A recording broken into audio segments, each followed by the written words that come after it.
We had a full moon on our first launch attempt, and it was pretty full the rest of the time. Made a pretty spectacular evening for us every night.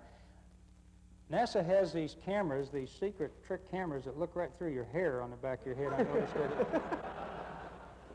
This is a pretty ignition sequence. There's the mains lighting. It was not very noisy and very smooth, and you'll see some shots here. You can see the igniters horizontally into the flame. You also see the engines being gimbaled there as a test just prior to liftoff. Those burned smooth, but boy, I'll tell you, when those solids lit, you really knew that something had hit you. It was a really a very big increase in vibration in the vehicle. In fact, kind of a clattering, a metallic sound within the bird, just like you're driving over, like John said, driving over a real rough road, and that's really just about how it felt. But it sure was a nice, solid push getting off the pad. Roll maneuver was spectacular. Boy, that thing really whips around. There it is, rolling over. And that was really some kind of ride. And as Joe said, it just seemed like a rattling of the whole spacecraft when the solids were burning. Wasn't so bad that you couldn't read checklists or read any of the displays or reach any of the switches, but it... Here's a beautiful view of the Florida coastline. It's taken out my right window. Lay your head on your left shoulder is what looks right on this one. Off we go. This is, there's the roll maneuver. Now this is shown about twice the speed through a little cloud deck. There's the highway going up the east coast of Florida, and you can see both the coastline and the inland waterway. You know, you all look super out there with your heads laying on your left shoulder like that. Notice the sky getting dark. Finally, of course, got to be solid black. And just at the end of this sequence, you're going to see two stars rise right about the center of the horizon there, coming up. I think. I hope. There they come. Right in the upper right hand. Just barely saw them. These pictures were taken from our chase planes. And luckily, we didn't have to use them down there at the Cape to come back in, but they were there ready. We ought to say a word for the recovery teams that recovered the solid rocket motors out of the ocean. The seas were terribly rough.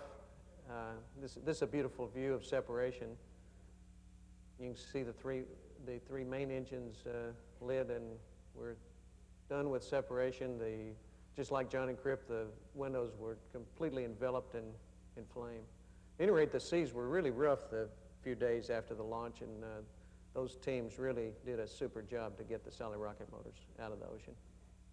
This is the external tank separation at the end of the main engine, Miko. You could see a washer coming out there. This cable that you see flapping around on the right-hand side of the picture is a part of the baggy installation that protects the opening there at the fitting, at the tank fitting, and was really of no consequence, although I think, like Dick and I, when we first saw it, we'd have been a little concerned about that thing flapping around out there, not knowing that it was or was not supposed to be there. You can see the tank tumbling also, and you notice the scorched bottom end of the tank, and as it tumbles around just at the end here, you'll be able to see where the solids were not shielding it. The flame pattern started lapping back up on the side of the tank there.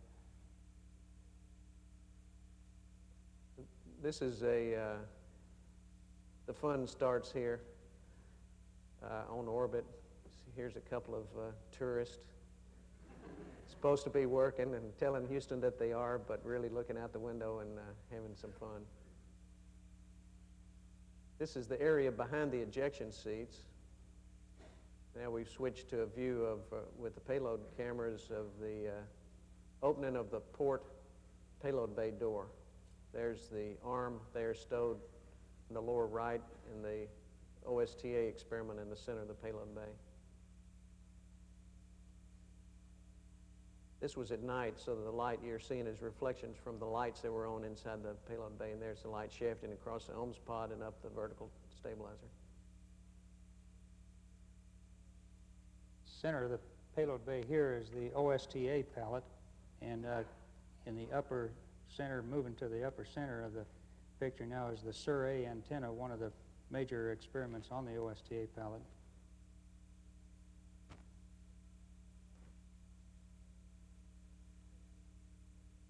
Sur-A is a synthetic aperture radar. This was really a beautiful sight, seeing the experiments in the payload bay and then looking up there and seeing the Earth. Just about the entire duration of the flight, we were oriented. Well, I'd dictate you about that. I don't know who did that. It's kind of a quick walkthrough from the elbow camera on the arm. If you look up there in the upper left-hand corner, you can see the camera looking back down into the payload bay, and that's where that picture was taken from. And I think this was one of the TV pictures that came down live, but it was pretty, but we had the best seat. The wireless mic was a resounding success. You can see it strapped on my right thigh there, and there I'm using the push-to-talk button to talk to Sally Wright, I think, who was running the RMS or talking to me from the control center during the RMS operations. And as Joe said, this is a kind of a short tour of the orbiter from the elbow camera on the RMS. RMS was really smooth. In all the modes we tested it, it was just no surprises from the simulator, and we did a maneuver. Both of us did a maneuver up to the grapple fixture. As you know, we did not do a grapple on this flight. The STS-2 crew is going to do that, but I predict that they are going to like the way that the remote manipulator system maneuvers in space.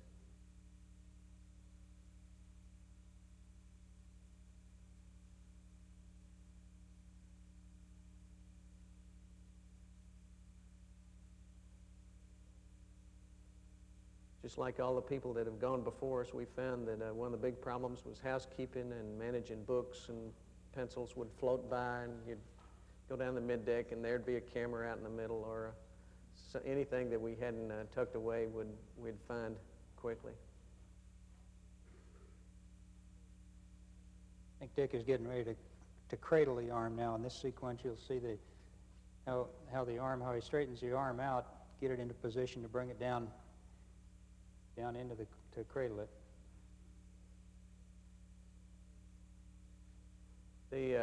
One of the cradle sequences that came down live, as a matter of fact, we have a short clip of it here,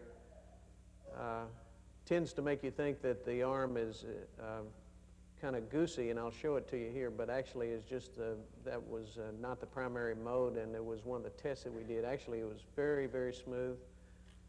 And also you can see the saddles that the arm sits in there in this picture. They actually roll out from at the first of the flight, and they were kind of rough when we tested them down at the Cape, but they were very smooth in zero-G. This is the view that I was talking about. This is what we call the direct mode of the RMS. But the single mode is the mode that eventually will be used operationally, and this just proved that there are alternate ways to cradle.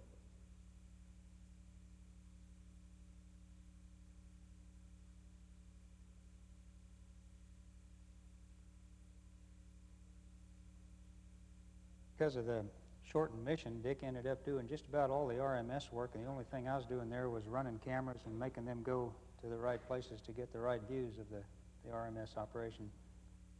We didn't have much time during the mission to get planned television and planned photography inside the spacecraft. As a matter of fact, of the 850 pictures of the Earth that we took, I'm sure that 800 of them were taken after we put Houston to bed.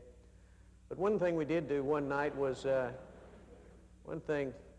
it's all in how you look at it. One thing we did do was Joe set up a TV camera down in the middeck, and we just let it run for a while while we ate our meal and did some things, and we just thought we'd show you how much fun it is in zero-G, and just as easy. I found in this particular scene that I was just tall enough so that my feet could touch the ceiling and my head could just touch that water tank, and I could stay there all day, upside down or right side up, whichever. Notice the checklist out there in the middle of the middeck.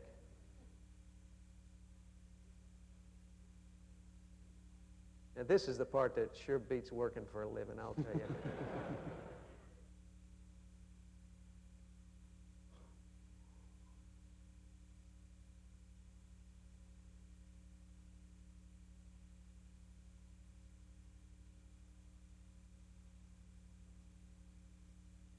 Just like a couple of porpoises or something swimming around.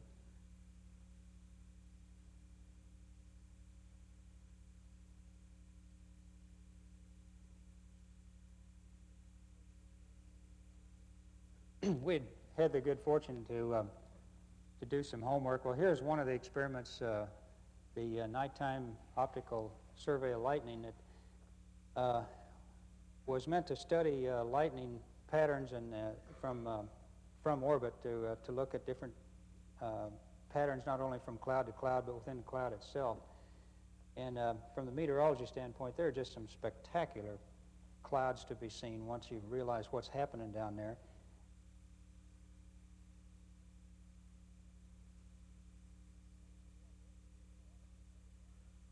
Those of you out at Edwards or were watching, you notice these white puffs coming out. We were not attempting to write Burma shave, although Dick and I talked about it beforehand.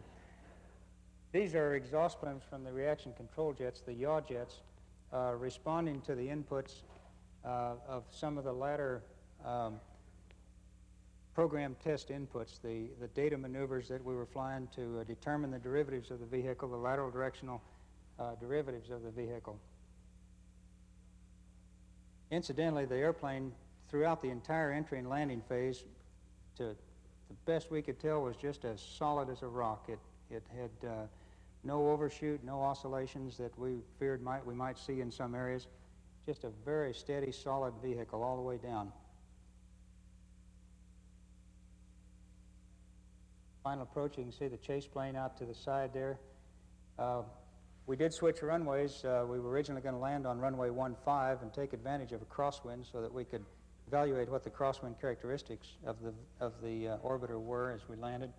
The winds actually picked up a little more than what we had planned to try on at least our first crosswind attempt, so we switched back around to runway 23 at Edwards and landed essentially into the wind with practically no crosswind component, with a pretty healthy headwind component.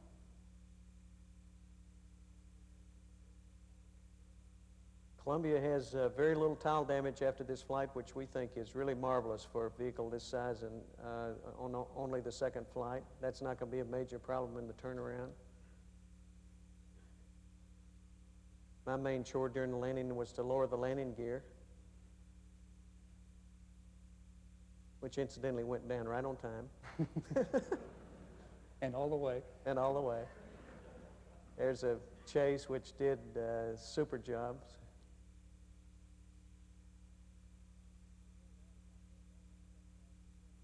We rolled out about 7,000 feet. We did do a braking test on rollout, which was really our final flight test objective, if you will. And the braking test went well. We, I think, demonstrated. Of course, we had the headwind, so we stopped shorter than we would have with no wind. But we did stop the vehicle in 7,000 feet of ground roll. I think demonstrating that certainly the bird is capable of landing on our 15,000 feet and probably our 10,000 foot designated runways with no problem. And I say we did light braking too. We certainly didn't go to maximum braking on the maximum application on the brakes. We maintained between 7 and 8 feet a second deceleration rate. When we landed, I felt perfectly normal except for the 350-pound person sitting on my shoulders. Seriously, that was the only sensation that I really had when we got back on Earth, was just really felt heavy. But after we walked around the bird here for 5 minutes, that went away, and it was then we were back in 1G.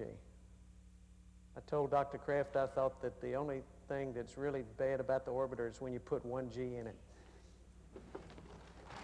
Okay.